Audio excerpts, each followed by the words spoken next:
Okay, so it is 10 o'clock. We are going to go ahead and get started. As I mentioned, if you're able to put your videos on, I would really appreciate it. If not, I also understand some of you may be on the road.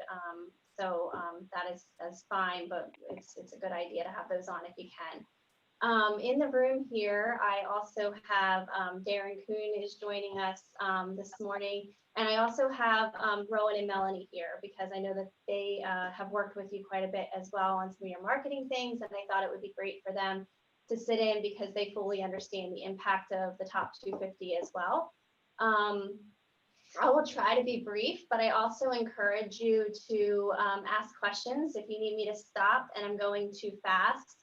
I'm going to go through the presentation first, and then from there, I will actually do just a little bit of a demo in Tech Canary, because I know sometimes connecting kind of what I might have on the screen and then actually seeing it from your perspective is a little bit different. So I will do that.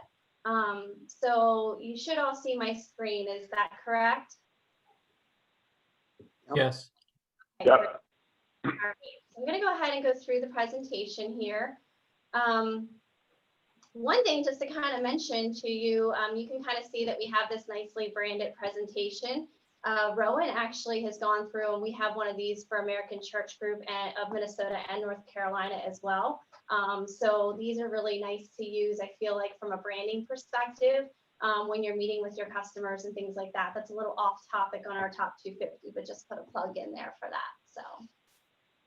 All right, so the main purpose of this meeting today is to kind of help you connect the importance of your top 250. I know that you guys have had to do this year after year. At the end of the year meeting, we ask you to kind of work on your top 250.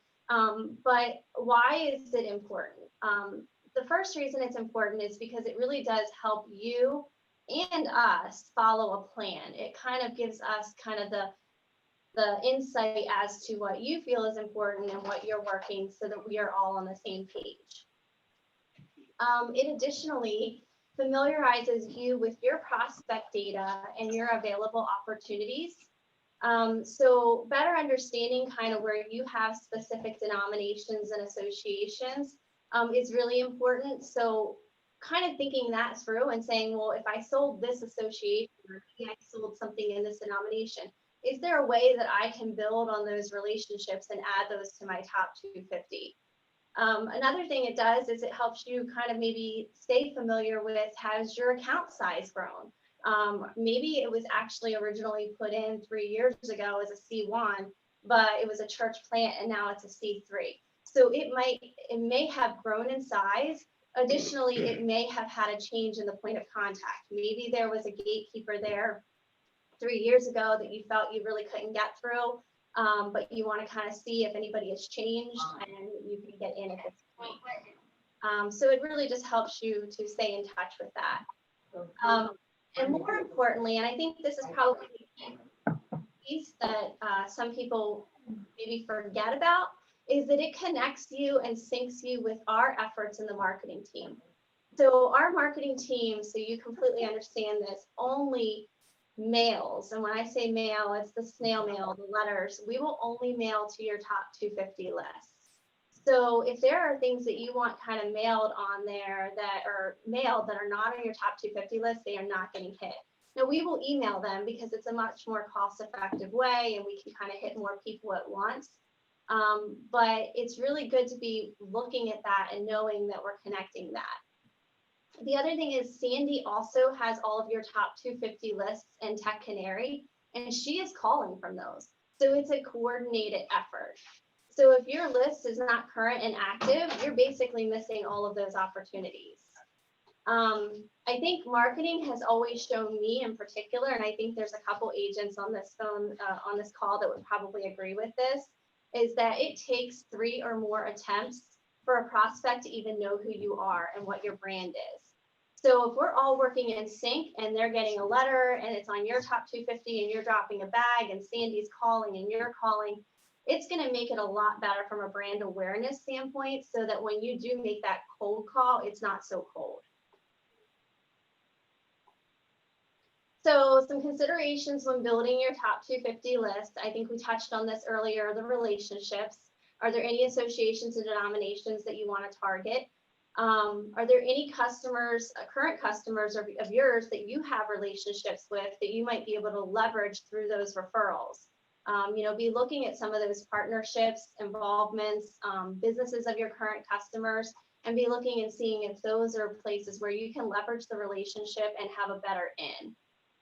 Additionally, former customers. I personally would say, especially if it was a situation where we just lost them due to competition and they were a good account, maybe we'll look at why did we lose them?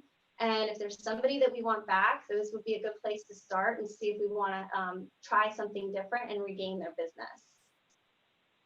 And also lost opportunities. So, we do track those. When you close an opportunity in your pipeline and you've lost it, not won it, we can pull that information back up for you. And maybe there's a reason you didn't win that opportunity. If you open that back up and you understand maybe the wedges weren't there and there's another wedge that we can kind of approach at this point, you can learn from those experiences and maybe approach it differently in the future. To mention on all of these things, the marketing team is here to support you on those. So if you want to report on all of your former customers, assuming that we've put the information in correctly, which I know that we do when we do cancellations, if you want something for a specific association or a denomination, you want a list of your prospects on those. And if you want a list of your lost opportunities, please contact us. We can build you a report for that. So we are available to help you with this. Another thing, and I know many of you have actually already gotten back to me on this, is I pulled a lot of the DNM prospects. Things have been marked as do not market. We also learned that Sandy will use this on occasion for people that don't want to be called. That doesn't necessarily mean they don't want to be marketed to. So I have added another activity that says do not call prospect for her to use. Because just because they don't want their phone to ring doesn't mean that we can't mail them or stop by. These might be due to issues in relationship with maybe the member agent or a TIV issues in the past, things like that, but things do change. So I encourage you to look at those and see if those are actually prospects we want to go after. Also kind of maybe mapping who you wrote the previous year.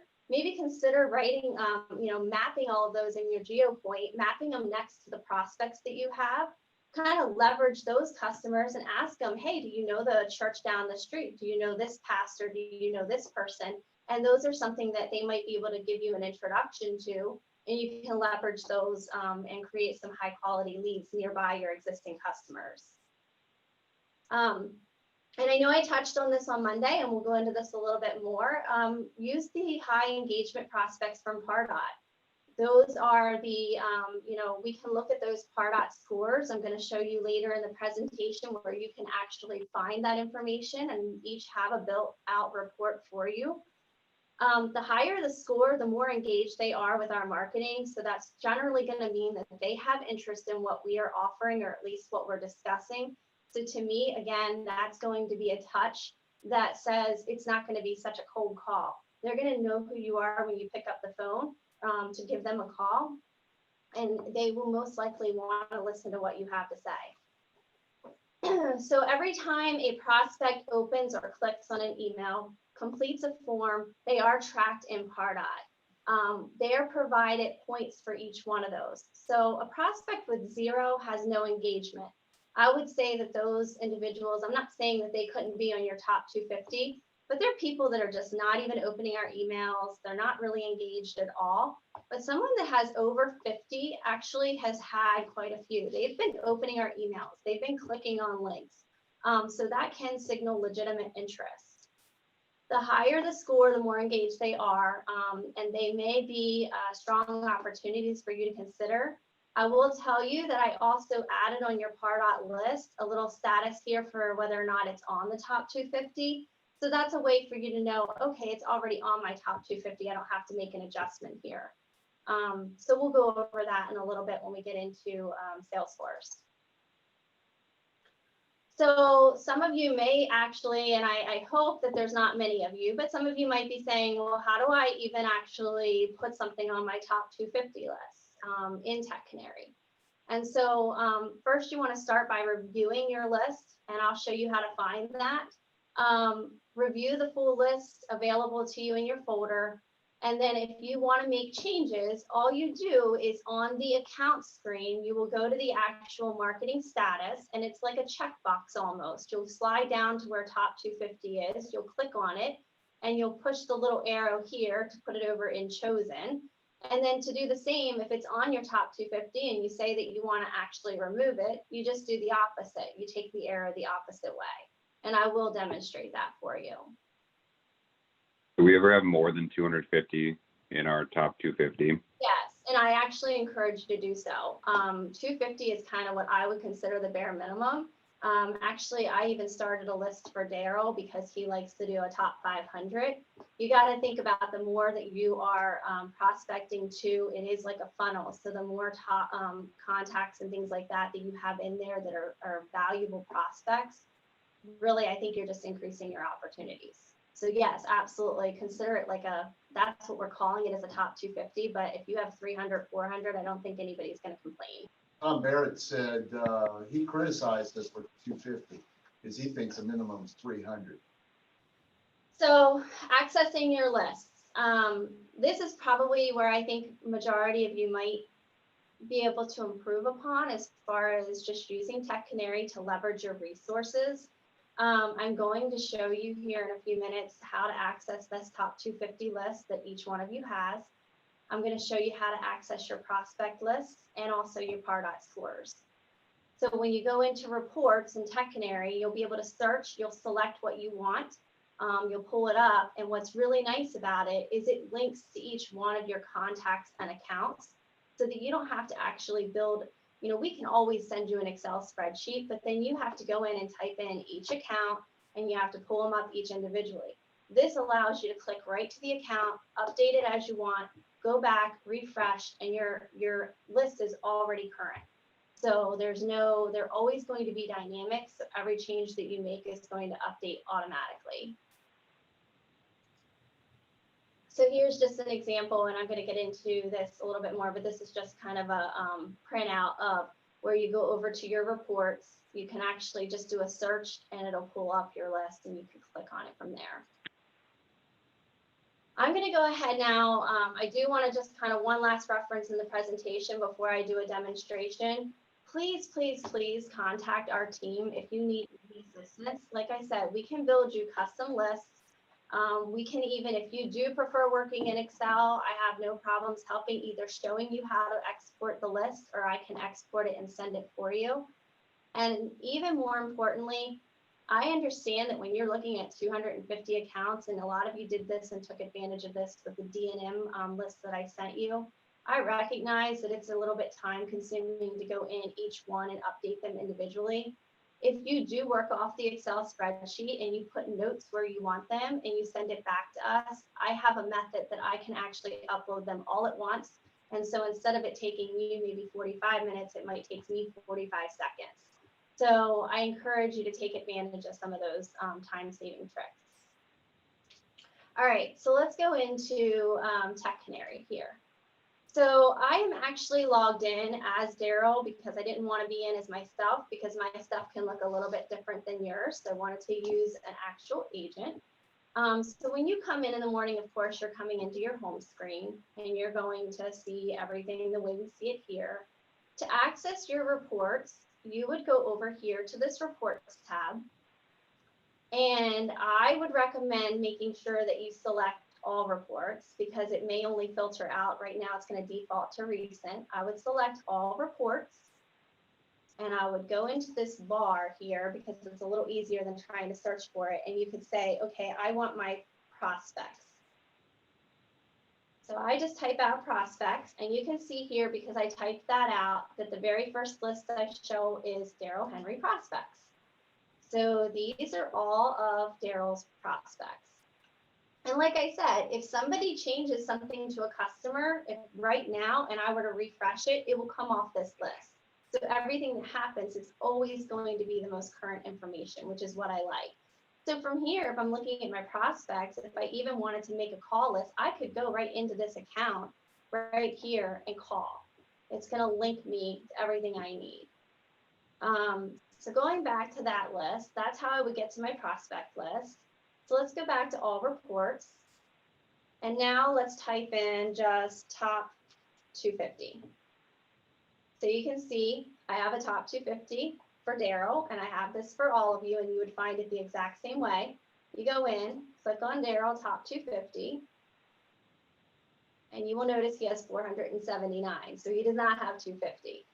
And so then he can actually, if he wanted to, he could sort this however he wanted, maybe by county, because if you click right on here and you can sort it by county in alphabetical order, he could just start calling right down this list. Or if he wants to add the activity, he can click on the accounts and he can add the activity. So the other one that I want to show you is Pardot. Here is Daryl's Pardot scoring. And again, you guys all have this as well. So when I pull this list up, I can also work from here. Now here's the one thing I want you to remember about Pardot is it only runs from the actual contact. The engagement is on the contact, not the account. So when I scroll over here, you will see I have this one here is a 206. That means that there's a lot of engagement. So it is on his top 500 list. And so I can see that I don't necessarily need to make any adjustments there. But maybe this one that's on the 300 at the top, it doesn't look like it is. I may want to click on that first and kind of say, okay, what is this John? What is he doing that is creating his score to be high? And if I scroll down here to this engagement history,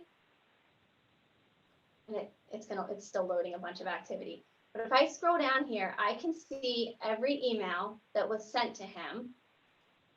I'm going to be able to see emails that were actually, you can see how it has an email open, email sent, email opened, and you can see all of those. So she's getting points because she's opening, our co-branded prospect campaign. But you can look at all of this. And then too, if there were clicks on the links, you would actually be able to see which links they're going to so that you know what their interests are. And now let's say Daryl wanted to add Doreen to his top 250 list. That is actually done at the account level. So you would click on the account from the contact. And this is where you would go down to your marketing status. You would click in your little pencil here. And you would go over, I'm not going to do this because this is his list, but you would go over to top 250, you would click the button, and then you would hit save. If you wanted to remove it, click the button the other way and click save. And that is it. That's how you do it. Do you have any questions for me? Jennifer, everybody's list has already been created and we can find it now, right? Yes, everything that I've just shown you, you have access to. If you have any issues finding it for any reason, just give me a call. I will walk you through it and help you find it. And one more comment too, I would recommend that you look at this on a regular basis. Like maybe set yourself a time on a quarterly basis to say, I'm going to review, because you also don't want your marketing efforts to get stale. So if you have the same 250 for 3 years, they're the only ones that are getting your letters. You might want to rotate some on and off. So, that Sandy's calling some different people, we're mailing different people. It's just a really good idea to keep it fresh. So Jennifer, I looked up my top 250 report and it has 2,857 items in it. Is that? So something's wrong there. Okay. So look at that. And then the Pardot score one, you said 50 or higher is a good score? I think 50 or higher is a good score. It means that they're engaged. Okay. So I looked at my report and I have 3 that are over 50. Okay. Everything else is under 50. So. But at least you have that now. And the more we engage with that, you can continue to kind of monitor that, because those would be people you might want to call, or maybe send to Sandy to call, or maybe send something specific to them. Maybe, Okay. Todd, maybe drop your number to 25 and see if you get any more. If you drop your Pardot score down to 25, do you get another group of people? Right. And put them on your top 250. So the Pardot score is tracking everything you're sending out to all of our accounts, right? Exactly. Yep. everything by email, and even your social media. So if they're on our website and they do a form, or it's also tracking if they are in your system and in Pardot and you have an opportunity on them, it also gives them a score for that, because it recognizes that you're, through your marketing efforts, you have generated, and maybe it's through your efforts as well, but you've generated an opportunity, and it's going to count that as an even larger opportunity for you. Okay. Do you score anybody but just the top 250? You're just sending stuff out primarily the top 250, is that correct? So they have three things. So they have a prospect list, number one, because that's everything. They have a top 250 list, and then the Pardot list is the Pardot scoring. The Pardot may have things that are on top 250, but a lot of them don't. So I would say that that's a good place to start is, hey, I'm going to look at my Pardot and maybe sort it largest to smallest, and looking at those opportunities and see if they need to be on my top 250 Yeah, so list. move the ones in the getting, they're responding, move them over into the top 250. Exactly. Yeah. Because everything including Sandy, pays closer attention to the top 250. Absolutely. Now she does go by X dates. I build her custom reports all the time, and she does work outside of Tech Canary. I no longer send her Excel spreadsheets. I literally build her a report, tell her the name of it. She goes in, she finds it, and she finds it easy to call right down her list, because she can, it's more efficient. She doesn't have to Google it. She just goes right through the list and calls one by one. But this is another one that she has access to as well. For me personally, looking at a list of 250 and saying, okay, rework your list of 250 sounds daunting to me.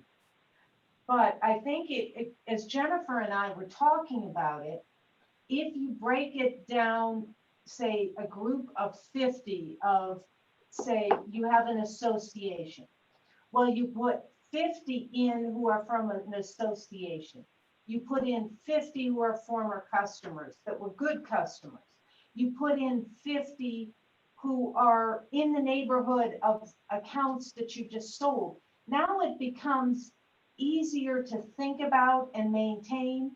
And as you look at the list of 250, maybe you just say, okay, I'm only looking at my 50 who are with associations right now. Now it becomes much more manageable for you, instead of this daunting task that we're asking you to take on. So maybe every Friday, for a half an hour, you look at 50 people on your top 250 list, and you say, yeah, they're good or they're not good. But that was just me looking at the list of a helpful way to break it down into a smaller, more manageable task. Because this is the goal, the intent is to help you and in your marketing efforts, and to help you sync with what we're doing so that it's easier for you to sell stuff and get in front of people. And Todd, I'll take a look at your 250 and see if there's a filter off or something. And guys, I was building a bunch of these at one time. So if anybody has an issue or a concern or is, I will go back and look at those. But please just call me. It's such an easy fix, and I can even tweak it down further to you. I can build out county lists, ex-state lists, whatever you want. We can make it work. So please just keep in touch with the marketing team and tell them what your needs are, and we'll make it happen. No, thanks. Jennifer, this is Joe. The Pardot score, is that over a 12-month period or what? It's an ongoing period. It actually keeps going. So it is going to continuously add the score every time that somebody is engaged. So we even have it on customers. We even know which ones of our customers, because we do send, we try to keep our customer base engaged as well for retention purposes, keeping them informed of risks and weather related events and things like that. But we know which ones of our customers are also engaged, and it kind of helps us understand what topics are they liking and not liking. So yeah, it is an ongoing forever type thing. So does it snapshot like a 30-day or 60-day or 90-day window where they do the score, or what? No, it's a point system. So starting from zero, like on day one, you're going to start from zero. So everything that you do all throughout, it just goes up in score. So over years, you could have somebody with a really high score because they've opened every email or sent every email. I Or, see. you know, So it could be counting stuff 2 and 3 it can years just ago. keep going. But you're- Well, not 2 or 3, only since we started this. Okay, Yes, so when you started it, but going forward, it could go back 2 or 3 years. absolutely. But that's one of the reasons you tie into the contact, not to the customer or prospect, because if the contact Contacts moves on, change. then it stops. That's right, contacts change. So it could be, it's always gonna go by their email address. It's all syncing with our system. Any other questions? No, I'll just have to call you. That's fine, that's fine. I tried to follow you through all this, so I'll just call you. And I can also, just remember too, I know a couple of you know, I can remote into your computers and have you do it and show you where to go so that you can see it yourselves. So just use Yeah.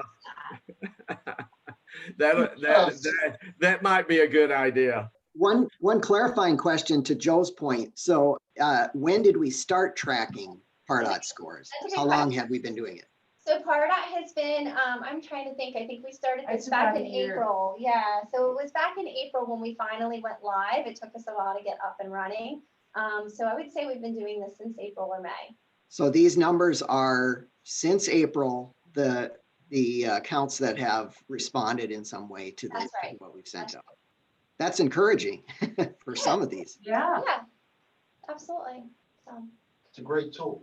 it is. yeah, it is. We really like it, and it also tracks social media, people that are engaged. We have everything linked. It's like what they do is they plant cookies in your websites and your social media, and so it knows when you click on those things because it's tied back to the Pardot cookie. It knows everything that they're kind of doing. That's how Amazon knows when you were shopping for something and then they send you something like the same day, like, oh, did you want this? They're watching it. So we're kind of doing the same, maybe not quite at that level, but we're getting there.